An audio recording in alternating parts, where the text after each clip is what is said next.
महात्मा बुद्ध के उपदेश की कई कहानियाँ हैं, लेकिन यहाँ एक महत्वपूर्ण और शिक्षाप्रद कहानी प्रस्तुत की गई है। संपूर्णता की खोज। बहुत समय पहले की बात है। एक छोटे से गांव में एक साधु और ज्ञानी व्यक्ति का आगमन हुआ। इस व्यक्ति का नाम गौतम बुद्ध था। उसके आगमन की खबर सुनकर पूरे गांव में हर्ष और उत्सुकता फैल गई। लोग उसकी शिक्षाओं को जानने के लिए उसके पास इकट्ठा होने लगे। गांव में एक गरीब किसान था जिसने अपने जीवन में कभी सुख की अनुभूति नहीं हुई थी। वह हमेशा धन, ऐश्वर्य और सुख की खोज में व्यस्त रहता था, लेकिन उसे कभी भी संतोष प्राप्त नहीं हुआ। जब उसे पता चला कि बुद्ध गांव में आए हैं तो उसने सोचा कि शायद वे उसे जीवन के संतोष का समाधान कर सकते हैं।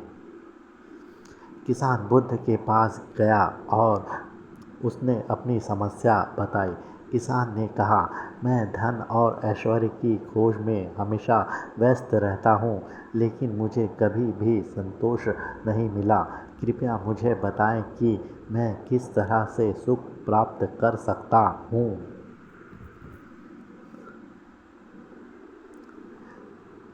बुद्ध मुस्कुराए और किसान से कहा, मुझे तुम्हारे प्रश्न का उत्तर देने से पहले मुझे तुम्हारे बारे में कुछ जानना होगा। क्या तुमने कभी एक समुद्र यात्रा की है? किसान ने कहा, नहीं, मैंने कभी समुद्र यात्रा नहीं की। बुद्ध ने कहा, चलो हम एक दिन समुद्र तट पर चलकर देखते हैं। वहाँ तुम्हें तुम्हारे सवाल का उत्तर मिल जाएगा। अगले दिन बुद्ध और किसान समुद्र तट पर पहुँचे। वहाँ बुद्ध ने किसान से कहा, अब तुम समुद्र की लहरों को ध्यान से देखो। किसान ने लहरों को देखा और उसकी आंखें चकित रह गई। बुद्ध ने कहा, जैसे समुद्र की लहरें निरंतर आ रही है और फिर वापस चली जाती है, तुम्हारी इच्छाएं भी इसी प्रकार आ रही है और चली जाती है। तुम हमेशा एक नई इच्छा की खोज में हो, लेकिन कभी संतोष नहीं पा सकते। समुद्र की लहरें की तरह तुम्हारी इच्छाएं भी तुम्हें शांति नहीं दे सकती। किसान ने बुद्ध की बात को समझा और सोचा कि यदि वह अपनी इच्छाओं पर नियंत्रण नहीं रखेगा तो उसे कभी भी सच्ची शांति और सुख नहीं मिलेगा। बुद्ध ने आगे कहा, सच्चा सुख भीतर से आता है, बाहरी वस्तुओं से नहीं।